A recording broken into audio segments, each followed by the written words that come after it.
Tsy alalavitra amin'izay vaovao izay ihany sika na dia nisy fiakarany aza ny rano tamin'ireo renirano telo manondraka an'ilay Makatananarivo dia Ikopa, Sisondy ary Mamba dia nanambarany avy eo anivon'ny Apipa fa tsy mbola nisy aloha hatretin'ny filazana loza ho an'ny faritra sy ny toerana izay andalovana izany renirano izany. Nahitana fiakarana ny ahaviny rano tamin'ireo renirano telo teto Antananarivo, atao aoriana ny orana ny Kija ny Fanesy, atao anatin'ny andro vitsivitsy izay. Araky ny Maridrefy etsy Anosizato, tafiakatra 2 metatra sy 1.10 ny ahaviny rano Ikopa androany tamin'ny 7 ora maraina.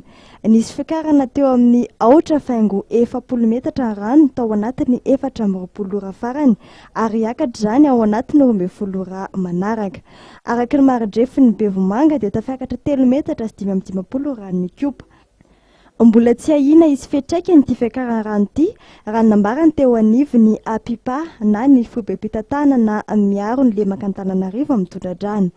Amin'izao fotoana izao zany ny cote de référence dia eo amin'ny 2 metre 11 etsy Anosizato fa mety mbola hiakatra io satria amin'izay vao tonga le rano avy any amin'ny bassin versant ny ambony dia torak'izany koa i Mamba sy Sisony.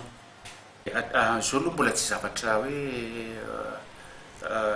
fahatairana tokony tenenina fa milaza eny ihany zay amin'ny alalan'ny média raha ohatra ka tokony hisy fiantraikany amin'ny toerana iva ny fiakaran'ny rano. Zao aloha mbola manodidina miakatra fa ato anatin'ny tanànan'ny Antananarivo zany miakatra ihany fa io moa misy an'le station de pompage dia io no misintona an'le rano dia tsy misy atahorana.